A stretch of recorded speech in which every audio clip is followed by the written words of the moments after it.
चकाचौंध सी लगी देखकर प्रखर ज्योति की वह ज्वाला, निसंकोच खड़ी थी सम्मुख एक हास्यवदनी बाला। रत्नाभरण भरे अंगों में ऐसे सुंदर लगते थे, जो प्रफुल्ल वल्ली पर 100 जुगनू जगमग जगते थे। थी अत्यंत अतृप्त वासना, दीर्घ दृगों से झलक रही, कमलों की मकरंद मधुरिमा मानो छवि से झलक रही। किंतु दृष्टि थी जिसे खोजती, मानो उसे पा चुकी थी, भूली भटकी मृगी अंत में अपनी ठौर आ चुकी थी। कटी के नीचे चिकुर जाल में उलझ रहा था बायां हाथ, खेल रहा हो ज्यों लहरों से लोल कमल भौरों के साथ। दायां हाथ लिए था सुरभित चित्र विचित्र सुमनमाला, टाका धनुष की कल्पलता पर मनसिज ने झूला डाला। पर संदेह दोल पर ही था, लक्ष्मण का मन झूल रहा, भटक भावनाओं के भ्रम में भीतर ही था भूल रहा। बड़े विचार चक्र में थे वे, कहाँ न जाने कूल रहा, आज जागृत स्वप्नशाल यह सम्मुख कैसा फूल रहा। देख उन्हें विस्मित विशेष वह सुस्मित वदनी ही बोली, रमणी की सूरज मनोज्ञ थी किंतु न थी सूरत बोली। शूरवीर होकर अबला को देख सुभग तुम चकित हुए, संस्कृति की स्वाभाविकता पर चंचल होकर चकित हुए। प्रथम बोलना पड़ा मुझे ही, पूछी तुमने बात नहीं, इससे पुरुषों की निर्ममता होती क्या प्रतिभात नहीं। संभल गए थे अब तक लक्ष्मण, वे थोड़े से मुस्काए, उत्तर देते हुए उसे फिर निज गंभीर भाव लाए। सुंदरी मैं सचमुच विस्मित हूँ, तुमको सहसा देख यहाँ, ढलती रात अकेली अबला, निकल पड़ी तुम कौन कहाँ। पर अबला कहकर अपने को तुम प्रगल्भता रखती हो, निर्ममता निरीह पुरुषों में निस्संदेह निरखती हो। मतलब पहचान रही हो, निस्संदेह निरख रही हो निर्मम है करके, इतना बोल रही हो तो तुम उतनी अबला नहीं हो। बोल दिया मैंने पर तुम हो नहीं, ठीक है। पर मैं यदि पर नारी से पहले संभाषण करता, अब मेरी बात सुनो ध्यान से, पर मैं यदि पर नारी से पहले संभाषण करता तो छिन जाती आज कदाचित पुरुषों की सुधर्म पड़ता। मतलब कोई पुरुष किसी की स्त्री की ओर आकर्षित होकर बोलेगा, पहले बोलेगा तो स्थिति यही रहती, यदि वो उसको कुछ बोलना है तो वो बोले तो तुम उनका सहयोग कर सकते हो तो करो, लेकिन पहले तुम आकर्षित होकर के उनसे बात करने की कोशिश मत करो। अच्छा पुरुष कभी ये काम नहीं करेगा, है ना। तो जो हो पर मेरे बारे में बात तुम्हारी सच्ची है, चंडी क्या कहूँ तुमसे मेरी ममता कितनी कच्ची है, ठीक है। क्योंकि मैं तो जानता ही नहीं तुम्हें, और किसी भी प्रकार से मैं ऐसा मुझे लगा भी नहीं कि मुझे तुम्हें देखकर तुम्हारी ओर आना चाहिए या तुमसे कुछ पूछना चाहिए, क्योंकि मुझे लगी तुम सक्षम हो हर दृष्टि से, तो फिर क्यों पूछता। माता पिता और पत्नी की, धन की धाम धरा की भी, मुझे न कुछ भी ममता व्यापी जीवन परंपरा की भी। मम्मी मुझे एक समझ नहीं आ रहा है कि यहाँ पे ममता बार बार क्यों आ रही है, इसका क्या औचित्य है। नहीं, ये तो शूद्र और लक्ष्मण की बात है, सहृदय भाव के लिए ला रहे हैं, दया भाव के लिए, और कोई चीज नहीं है यहाँ पर। माता पिता और पत्नी की, धन की धाम धरा की भी, मुझे न कुछ भी ममता व्यापी जीवन परंपरा की भी। कोई भी मुझे अपने अंकुश में बांध नहीं सकता। मैं जिस लिए आया हूँ, जो मेरा कर्तव्य है, उसके अलावा मुझे कुछ भी नहीं दिखता है और सूझता है, ठीक है। एक किंतु उन बातों से क्या, फिर भी हूँ मैं परम सुखी, ममता तो महिलाओं में ही होती है ये मंजुमुखी। ममता तो मंजुमुखी मतलब कि ये सुकुमारी सुंदर मुख वाली, ये सब तो स्त्रियों के धन हैं। ममता दया जो भी हैं, जैसे कि आपस में एक प्रकार से बातचीत का सिलसिला शुरू हुआ है। शूरवीर कहकर भी मुझको तुम जो भीरू बताती हो, एक तरफ शूरवीर कह रही हो, एक तरफ भीरू भी बता रही हो, है ना। इससे सूक्ष्मदर्शिता ही तुम अपनी मुझे जताती हो। बहुत सूक्ष्मदर्शी हो तुम, बहुत अच्छे से तुम परख रही हो, वर्णन कर रही हो, है ना, समझ रही हो मुझे। भाषण भंगी देख तुम्हारी हाँ मुझको भय होता है, प्रमदे तुम्हें देख वन में यूं मन में संशय होता है। ठीक है। प्रमदे मतलब? प्रमदे, हे नारी जैसे बोलते हैं ना अपन, हे मधु मुस्कान वाली नारी, प्रमदे प्रसन्न होने वाली नारी, खुश होने वाली नारी, एक संबोधन है नारी को अच्छे तरीके से। ठीक है।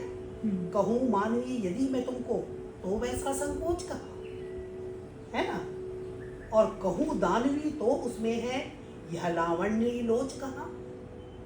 ठीक है। वंदे भी समझू तो वह तो होती है भोली भाली।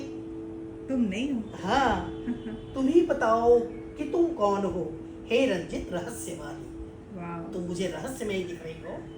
तो बताओ पार तुम की कौन नजरें हो? हैं बेटा, है ना। पार की नजरें। हाँ, पार की नजरें हैं, सब कुछ समझ लिया, देख लिया, जान लिया।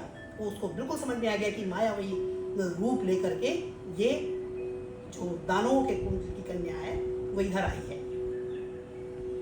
केवल इतना कि तुम कौन हो, बोली वह, हा निष्ठुरकांत, यह भी नहीं चाहती हो क्या, कैसे हो मेरा मन शांत। मुझे जान पड़ता है तुमसे आज चली जाऊंगी मैं, किंतु आ गई हूँ जब तक क्या सहज चली जाऊंगी मैं।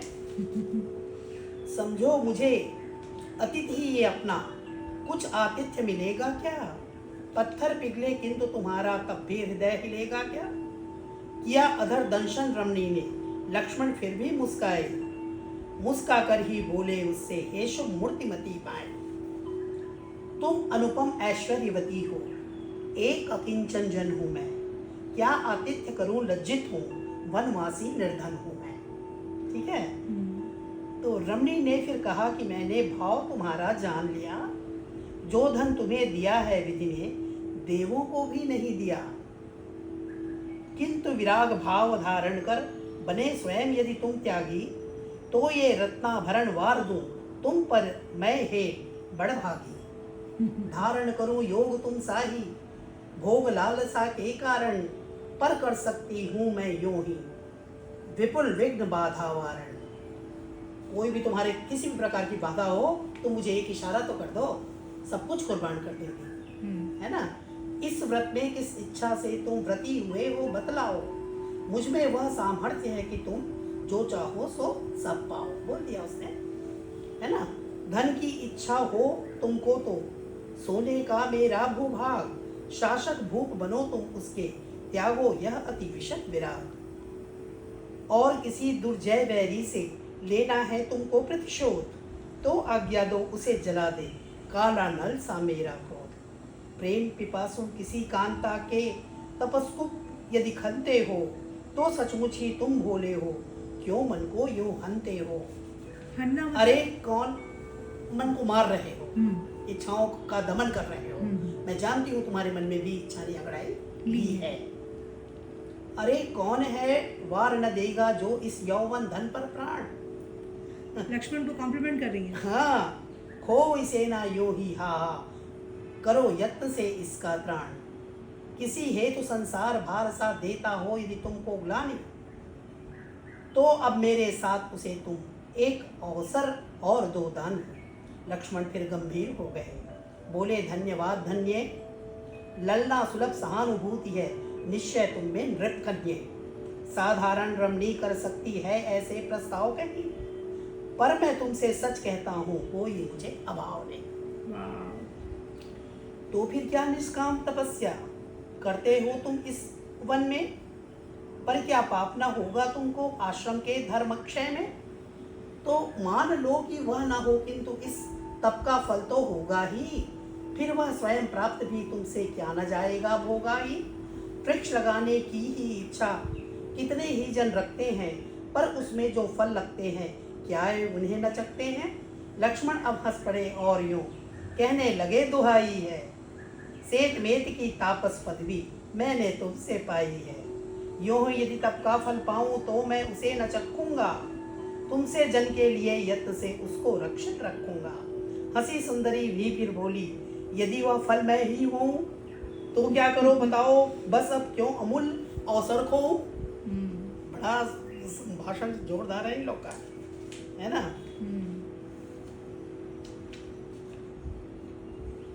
कह सकते हो तुम कि चंद्र का कौन दोष जो ठगा चकोर, किंतु कलाधर ने डाला है किरण जाल, क्यों उसकी ओर। दीप्त दिखाता यदि न दीप तो जलता कैसे खुद पतंग, फिर वाद्य मुक्त करके ही फिर क्या व्याध पकड़ता नहीं कुरंग। लेकर इतना रूप कहो तुम दीख पड़ी क्यों मुझे चली, चले प्रभात वात फिर क्या खिले न कोमल कमल कली। कहने लगे सुलक्षण लक्ष्मण, हे विलक्षणे ठहरो तुम, पवनाधीन पताका सी यूं जिधर विधर मत फहरो तुम। है ना, जिसकी रूप स्तुति करती हो तुम आवेग युक्त इतनी, उसके शील और कुल की भी अवगति है तुमको कितनी। उत्तर देती हुई कामिनी बोली अंग से शिथिल करके, हे नर यह क्या पूछ रहे हो अब तुम हाय हृदय करके। अपना ही कुलशील प्रेम में पढ़कर नहीं देखती हम, प्रेम पात्र का क्या देखेंगी, प्रिय है जिसे लेखती हम। रात बीतने पर है अब तो मीठे बोल बोल दो तुम, प्रेमातिथि है खड़ा द्वार पर हृदय कपाट खोल दो तुम। एक तो हा नारी किस भ्रम में है तू, प्रेम नहीं यह तो है मोह। आत्मा का विश्वास नहीं यह है तेरे मन का विद्रोह, विष से भरी वासना है यह सुधा पूर्ण यह प्रीति नहीं, रीति नहीं अनरीति और यह अति अनीति है नीति नहीं। आत्मवंचना करती है तू किस प्रतीति के झोंके से, झांक न झंझा के झोंके से झुक कर खुले झरोके से।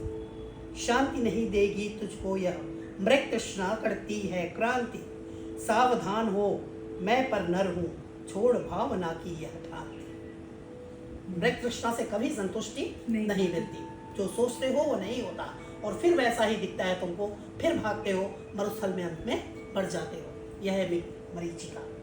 इसी समय बड़ी सुंदर पंक्ति बेटा, इसी समय पौ फटी पूर्व में पलटा प्रकृति नटी का रंग, किरण कंटकों के श्यामांबर फटा दिवा के दम के अंग।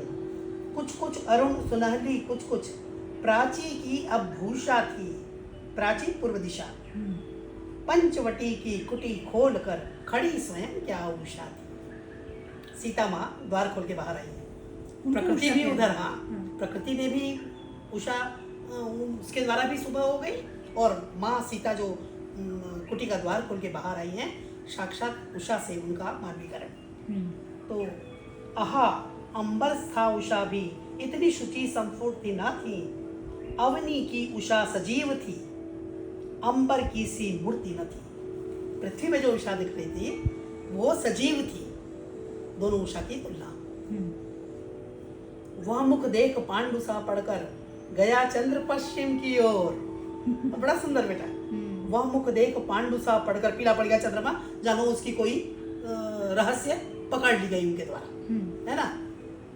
लक्ष्मण के मुंह पर भी लज्जा लेने लगी अपूर्व हिलोर। भाभी ने पकड़ लिया, एक अनजान रमणी से बात कर रहा है मेरा देवर। चौंक पड़ी प्रमदा भी सहसा देख सामने सीता को, कुमुदती सी दबी देख वह उन पद्मिनी पुनीता को। एक बार उषा की आभा देखी उसने अंबर में, एक बार सीता की शोभा देखी विगता आडंबर में। तो एक बार अपने अंगों की ओर दृष्टि उसने डाली, उलझ गई वह किंतु बीच में थी विभूषणों की जाली। समझ रही हो, अलंकरण के कारण उसका शरीर नहीं दिखाई दे रहा था और वो तो अपने आप में अलंकरण थी, उसने कुछ नहीं पहना था। हाँ, तो एक बार कोई आभूषण नहीं पहने, कुछ नहीं बेटा, वो तो बिल्कुल पत्तों छालों, भोजन भी उनका कंद मूल फल उन्हीं से, उनकी कुटियाँ, वो केवल एक गेरुआ वस्त्र पहनती थी। सभी लोग, भगवान राम लक्ष्मण सीता सब कुछ नहीं, फूलों से कुछ सजा लिया तो सजा लिया, शौकीन थी थोड़ी तो एक बार फिर वैदेही के देखे अंग अदूषण से, सन नक्षत्र अरुणोदय ऐसे रखते थे सुभूषण। मानो सूर्य निकल रहा हो, ऐसी तेज आभा उनके शरीर की। हंसने लगे कुसुम कानन के, देख चित्र सा एक महान, विकस उठी कलियां डालों में, निरख मैथिली की मुस्कान। वो सब तो उनके मित्र थे ना, मानो सचमुच में कलियां भी फूल के रूप में प्रस्फुटित होती थी उनको देख के। इतना सुंदर वर्णन है ना। कौन कौन से फूल खिले हैं उन्हें गिनाने लगा समीर, हवा एक एक कर गुनगुन करके जुड़ आई भवनों की भी। नाटक के इस नए दृश्य के दर्शक थे द्विज लोग वहाँ एकत्र हो गए थे, ब्राह्मण आ गए थे। करते थे शाखानस वे समधूप रस का भोग वहाँ। झट अभिनय आरंभ करने को कोलाहल भी करते थे। पंचवटी की रंग भूमि को प्रिय भावों से भरते थे। सीता ने भी उस रमणी को देखा, लक्ष्मण को देखा। ठीक है, सीता ने भी उस रमणी को देखा, लक्ष्मण को भी देखा। फिर दोनों के बीच खींच दी एक अपूर्व हास्य रेखा। देवर, तुम कैसे निर्दय हो, घर आए जन का अपमान। किसके पर नर तुम, उसके जो चाहे तुमको प्राण समान। याचक को निराश करने में हो सकती है लाचारी, किंतु नहीं आई है आश्रय लेने को यहाँ सुकुमारी। देने ही आई है तुमको निज सर्वस्व बिना संकोच। देने में कार्पण्य तुम्हें हो, तो लेने में क्या है सोच। यदि तुम कंजूस हो, देने में कुछ नहीं देना चाहते, तो लेने में क्या संकोच है तुमको। वो तुमसे कुछ लेने नहीं आई है, तुम्हें देने ही आई है। उनको ऐसा बोल के चिढ़ा क्यों रही है? चिढ़ा रही, उनको मजा आ रहा है। कभी कभी तो उनको भी अधिकार है ना प्रमोद करने का, और पकड़ा गया है देवर उनका। तो उनके अरुण चरण पद्मों में झुक लक्ष्मण ने किया प्रणाम। आशीर्वाद दिया सीता ने, हो सब सफल तुम्हारे काम। और कहा सब बातें मैंने सुनी नहीं, तुम रखना याद। कब से चलता है बोलो यह नूतन शुक्रंभा संवाद। बोली फिर उस बाला से वे सुस्मित पूर्वक वैसे ही। अजो खिन्न तुम ना हो हमारे, ये देवर हैं ऐसे ही। घर में ब्याही बहू छोड़कर यहाँ भाग आए हैं ये। इस वय में क्या कहूँ कहाँ का यह विराग लाए हैं। किंतु तुम्हारी इच्छा है तो मैं भी इन्हें मनाऊंगी। रहो यहाँ तुम, आहा तुम्हारा घर वर मैं इन्हें बनाऊंगी। वाह भाई, पर तुम ऐश्वर्यशालिनी हो, हम दरिद्र वनवासी हैं। स्वामी दास स्वयं हैं हम निज, स्वयं स्वामिनी दासी है। पर करना होगा न तुम्हें कुछ, सभी काम मैं कर लूंगी। मैं परिवेशन तक मृदुल करों से तुम्हें न कुछ करने दूंगी। ठीक है। हाँ पलित पशु पक्षी मेरे तंग करें यदि तुम्हें कभी, उन्हें क्षमा करना होगा तो कह रखती हूँ इसे अभी। रमणी बोली रहे तुम्हारा मेरा रोम रोम से भी, कहीं देवरानी यदि अपनी मुझे बना लो तुम देवी। सीता बोली वन में तुमसे एक बहन यदि पाऊंगी, तो बातें करके ही तुमसे मैं कृतार्थ हो जाऊंगी। इस भामाविष्यक भाभी को अवधित भाव नहीं मेरे, लक्ष्मण को संतोष यही था, फिर भी वे थे मुंह फेरे। बोल उठे अब इन बातों में क्या रखा है, हे भाभी इस विनोद में नहीं देखती मुझे मोद किया भाभी। हंसी मजाक नहीं करना चाहिए, बिल्कुल पसंद नहीं है कह रहे हैं लक्ष्मण जी। ठीक है, भाभी से भी वो क्योंकि उन्हीं का पक्ष ले रही है वो शूर्पणखा का, तो लक्ष्मण थोड़े वो विरोध कर रहे हैं। तो क्या मैं विनोद करती हूँ, बोली उनसे रह देही, अपने लिए रुक्ष हो तुम क्यों, होकर भी भातृ स्नेही। आज उर्मिला की चिंता यदि तुम्हें चित्त में होती है, कि वह विरहिणी बैठी मेरे लिए निरंतर होती है, तो मैं कहती हूँ वह मेरी बहन न देगी तुमको दोष, तुम्हें सुखी सुनकर पीछे भी पावेगी सच्चा संतोष। क्या बहन है, इसकी बहन थी, माता सीता की इनकी बहन थी वो। प्रिय से स्वयं प्रेम करके ही हम सब कुछ भर पाती हैं, वे सर्वस्व हमारे भी हैं यही ध्यान में लाती हैं। जो वरमाला लिए आप ही तुमको वरने आई हो, अपना तन मन धन सब तुमको अर्पण करने आई हो। मज्जागत लज्जा तज कर भी तिस पर करे स्वयं प्रस्ताव, कर सकते हो तुम किस मन से उससे भी ऐसा बर्ताव। मुस्काए लक्ष्मण फिर बोले किस मन से हूँ मैं कहूँ भला, पहले मन भी तो हो मेरे जिससे सुख दुख कहूँ भला। अच्छा ठहरो कैसी थाने करके ग्रीवा भंग आहा, अरे अरे ना सुना लक्ष्मण का, देख उठच की ओर कहा। आर्यपुत्र उठ कर तो देखो, अंदर झांक रही है पंचकुटी के, भगवान राम को संबोधन है इनका। ठीक है, आर्यपुत्र उठ कर तो देखो, क्या ही सुप्रभात है आज। स्वयं सिद्ध सी खड़ी द्वार पर करके अनुज वधू का साज। क्षण भर में देखी रमणी ने एक श्याम शोभा बांकी, क्या शस्य श्यामल भूतल ने दिखलाई निज नर झांकी। कि वह उतर पड़ा अवनी पर काम रूप कोई धन था, एक अपूर्व ज्योति थी जिसमें जीवन का गहरापन था। देखा रमणी ने चरणों में नत लक्ष्मण को उनसे भी उसने भेंट, अपने बड़े क्रोड़ में विदुषा छिपा लिया सबको सब। मम्मी ये डिफिकल्ट हिंदी है, आपको समझाना पड़ेगा। हाँ, ये वाला ना, कि वह उतर पड़ा अवनी पर काम रूप कोई धन था। जैसे भगवान श्यामल बदन के वो श्री राम बाहर आए, सीता ने संबोधित किया, अरे पुत्र बाहर तो आइए, देखिए कितना बढ़िया बढ़िया सुबह हुई है आज, कुछ तो देखिए दृश्य नया है। तो जैसे ही वो आते हैं तो उनके अद्भुत व्यक्तित्व पर मोहित होती है शूर्पणखा, क्योंकि वो सोच भी नहीं सकती कि जिन लक्ष्मण को मैं इतना मतलब उनसे मुग्ध हुई थी, इतना मैं सोच रही थी कि तो ये श्यामल रूप वाला शालीन और सुंदर शांत व्यक्तित्व वाला ये व्यक्ति कौन है जो किसी भी स्थिति में हर तरह से अपना एक विशिष्ट महत्व रखता है। तो काम रूप कोई धन था, सीधे उनको देखते ही मतलब किसी भी युवती का समर्पण सामने आ जाए, ऐसा उसके मन में लगा शूर्पणखा को। एक अपूर्व ज्योति थी जिसमें जीवन का गहरापन था, पूरी गहराई और एक अद्भुत ज्योति थी उनमें, वो तुलना नहीं की जा सकती। देखा रमणी ने चरणों में, किसने देखा? शूर्पणखा ने। उनको इनका नाम शूर्पणखा है, पता है अभी तक कि नहीं पता है? अभी तक लक्ष्मण राम सीता को पता है कि इनका नाम शूर्पणखा है कि नहीं पता? नहीं, वो तो केवल अब देख रहे हैं कि है कौन क्या। लक्ष्मण को अंदाज हो गया है, लेकिन अंदाज हो गया है उनको, लेकिन इन लोगों को नहीं पता है कि नाम इनका ये है, ऐसा वैसा है।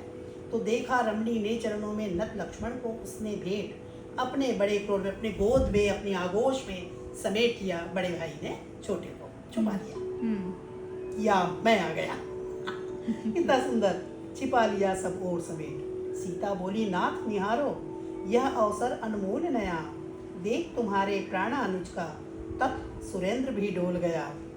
माना इनके निकट नहीं है इंद्रासन की कुछ गिनती, किंतु अप्सरा की भी क्यों ये सुनते नहीं नम्र विनती। है ना, अप्सरा सामने आई है, क्यों नहीं सुन रहे हैं उनकी विनती। तुम सबका स्वभाव ऐसा ही निश्चल और निराला है, और नहीं तो आई लक्ष्मी कौन छोड़ने वाला है।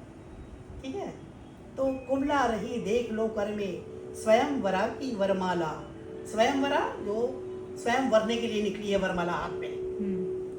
किंतु कंठ देवर ने अपना मानो कुंठित कर डाला, कुछ बोलता ही नहीं है। ठीक है, तो मुस्काकर राघव ने पहले देखा तनिक अनुज की ओर, पहले अपने भाई की ओर देखते हैं, सारा माजरा समझ जाते हैं। ठीक है, दोनों भाइयों में तो अजब की मतलब वो थी ना उन लोगों की। तो मुस्काकर राघव ने पहले देखा तनिक अनुज की ओर, फिर रमणी की ओर देखकर कहा आहा ज्यों बोले मोर। शुभे बताओ कि तुम कौन हो और चाहती हो तुम क्या। सार्थक प्रश्न सामने आया अब, अभी तक लक्ष्मण ने नहीं पूछा था क्योंकि उनको मतलब ही नहीं था उससे। लेकिन राम हैं, बड़े सदैव बड़े होते हैं। आएगी वो पंक्ति भी इसमें। शुभे बताओ कि तुम कौन हो और चाहती हो तुम क्या। छाती फूल गई रमणी की, क्या चंदन है कुमकुम क्या। है ना, तो बोली वह पूछा तो तुमने शुभे चाहती हो तुम क्या। इन दशनों अधरों के आगे क्या मुक्ता है विद्युम क्या। मैं हूँ कौन वेश ही मेरा देता इसका परिचय है, और चाहती हूँ क्या यह भी प्रकट हो चुका निश्चय है। जो कह दिया उसे कहने में फिर मुझको संकोच नहीं, अपने भावी जीवन का भी जी में कोई सोच नहीं।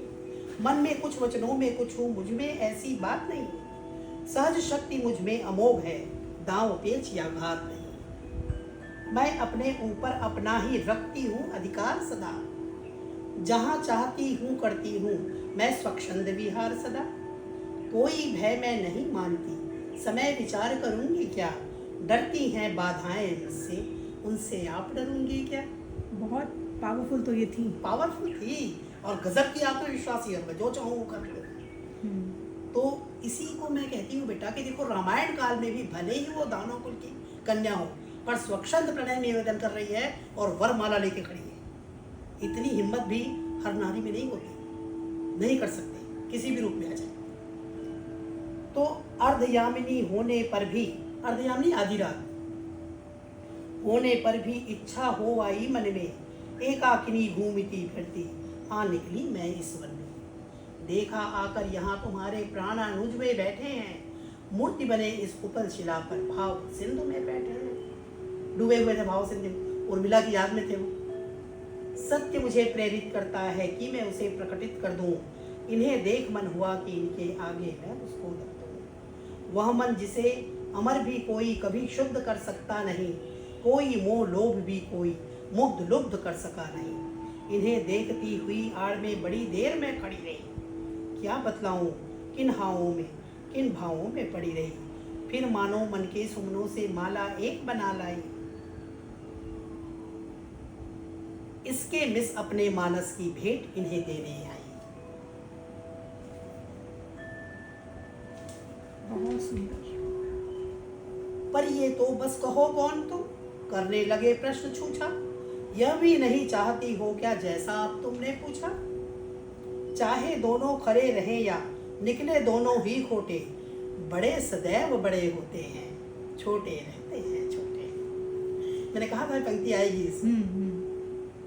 तुम सबका यह हास्य भले हो, करता हो मेरा उपहास, किंतु स्वानुभव स्वविचारों पर है मुझको पूरा विश्वास। तो अब सुनो, बड़े होने से तुम में बड़ी बड़ाई है, दृढ़ता भी है मृदुता भी है, इनमें एक कड़ाई है। पहनो कांत आ गई इधर, पहनो कांत तुम्ही यह मेरी जय माला सी वरमाला। वाह। बने अभी प्रासाद तुम्हारी यह एकांत पर्णशाला, महलों में बदल दूंगी। मम्मी आपको पता है जब हम सुकमा में थे तो पर्णशाला कुटीर वहाँ हम गए थे, जहाँ कहा जाता है कि भगवान राम लक्ष्मण सीता मैया साथ रहते थे। आए थे बेटा पर्णशाला। हाँ।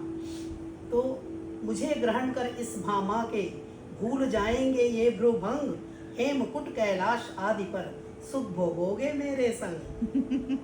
मुस्काई मिथिलेश नंदिनी। उनको गुस्सा नहीं आई? नहीं, यही तो गुस्सा नहीं आया उनको? वो मूर्ख है, उसका स्तर उतना ही है। वो तो अपने राम को जानती है ना बेटा, और जब अपने राम को और अपने आप को व्यक्ति जानता है तो किसी तीसरे की किसी भी प्रकार की बाधा से वो नहीं डरता, क्योंकि वो अपने को और अपनों को पहचानता है। मुस्काई मिथिलेश नंदिनी, प्रथम देवरानी फिर सौत। अंगीकृत है मुझे किंतु तुम मांगो कहीं न मेरी मौत। मुझे नित्य दर्शन भर इनके तुम करती रहने देना, इसे ही कहते हैं अंगुली पकड़ प्रकोष्ठ पकड़ लेना। रामानुज ने कहा कि भाभी है यह बात अलीक नहीं, औरों के झगड़े में पड़ना कभी किसी को ठीक नहीं। क्यों पड़ी मेरे झगड़े में? हम लोगों के झगड़े में तू भी पड़ी ना, अब आया ना वार तुम्हारे ऊपर है ना, वो भी कर रहे हैं मोद प्रमोद। पंचायत करने आई थी, अब प्रपंच में क्यों ना पड़ो, वंचित ही होना पड़ता है यदि औरों के लिए लड़ो। क्या बात है, कितना सुंदर लिखते हैं। बहुत सुंदर बेटा, बहुत सुंदर, और एकदम प्रवाहमयी भाषा। हाँ। राघवेंद्र रमणी से बोले, बिना कहे भी वह वाणी, आकृति से ही प्रकृति तुम्हारी प्रकटित है ये कल्याणी। वो तुरंत पहचाने, इनको तो समय लगा लक्ष्मण को, राम ने तुरंत पहचान लिया। बोल रहे हैं, निश्चय अद्भुत गुण है तुम में, फिर भी मैं यह कहता हूँ, गृह त्याग करके भी वन में सपत्नी में रहता हूँ। ठीक है, किंतु विवाहित होकर भी यह मेरा मनुज अकेला है। मेरे लिए सभी स्वजनों की कर आया अवहेला है। इसके एकांगी स्वभाव पर तुमने ही है ध्यान दिया, तदपि से ही पहले अपने प्रबल प्रेम का दान दिया। तो एक अपूर्व चरित्र लेकर जो उसको पूर्ण बनाते हैं, इन पंक्तियों पे ध्यान देना, एक अपूर्व चरित्र लेकर जो, चाहे वो कोई भी, एक अपूर्व चरित्र लेकर जो उसको पूर्ण बनाते हैं, वे ही आत्मनिष्ठ जन जग में परम प्रतिष्ठा पाते हैं। मतलब बताइए। जब जागो तभी सवेरा। यदि उनके मन में एक अपूर्व चरित्र का निर्माण हो रहा है किसी को देख के, और वो एक निष्ठ है, उसी क्षण वो प्रतिज्ञा करती है और अनुशासित होती है कि हम एक दूसरे को समर्पित हैं। तो अतीत में क्या था ये भूल जाओ, लेकिन उस समर्पण को, उस त्याग को तुम्हारे व्यक्तित्व से झलकना चाहिए, दिखना चाहिए। तो एक निष्ठ जो प्राणी होता है, और एक इस तरह का, ये कौन कह रहे हैं? भगवान राम। भगवान राम। यदि इसको अपने ऊपर तुम प्रेमासक्त बना लोगी, एक निष्ठ होकर, तो निज कथित गुणों की सबको तुम सत्यता जना दो। जो अंधे होते हैं वसुधा प्रज्ञा चक्षु कहते हैं, पर हम इस प्रेमांध बंधु को सब कुछ भूला पाते हैं। इसके इसी प्रेम को यदि तुम अपने वश में कर लोगी, तो मैं हंसी नहीं करता हूँ, तुम भी परम धन्य होगी। भेद दृष्टि से फिर लक्ष्मण को देखा स्वगुण गर्जनी ने, वर्जन किया किंतु लक्ष्मण की अधर स्थिता तर्जनी ने। बोले वे बस मौन की मेरे लिए हो चुकी मान्या तुम, माँ अनुरक्ता हुई आर्य पर जब अन्याय वदान्या तो। अब तुम आदरणीय हो, मेरे सवाल ही नहीं उत्पन्न होता। अब तुम भैया के पास चली गई। तो भैया को तुमने उस दृष्टि से देख लिया, देखना ही मेरे लिए तुमको मेरे आदरणीय बना दिया। अब मैं सवाल ही नहीं। तो प्रभु ने कहा, तब तो तुमको दोनों ओर पड़े लाले, मेरी अनुज वधू पहले ही बनी आप तुम हे बाले। हुई विचित्र दशा रमणी की, सुनियो एक एक की बात, लगे नाव को ज्यों प्रवाह के और पवन के भिन्न आघात। डोलने लगी पेंडुलम की भांति। कहा क्रुद्ध होकर तब उसने, तो अब मैं आशा छोड़ूं, जो संबंध जोड़ बैठी थी उसे आपकी अब तोड़ूं। किंतु भूल न जाना इसे तुम, मुझ में है ऐसी भी शक्ति कि झक मार कर करनी होगी तुमको फिर मुझ पर अनुरक्ति। मेरे भ्रिकुटी कटाक्ष तुल्य भी ठहरेंगे न तुम्हारे चाव। बोले तब रघुराज तुम्हारा, ऐसा ही क्यों हो न प्रताप। किंतु प्राणियों के स्वभाव की होती है ऐसी ही रीति, परवशता हो सकती है पर होती नहीं प्रीति में प्रीति। भय से तुम प्रीति उत्पन्न नहीं कर सकते, बिल्कुल, है ना। बहुत इतना कहकर मौन हुए प्रभु और तनिक गंभीर हुए, पर सौमित्र न शांत रह सके, उन्मुख वे वरवीर हुए। और इसे तुम भी न भूलना, तुम नारी होकर इतना अहम भाव जब रखती हो तब रख सकते हैं नर कितना।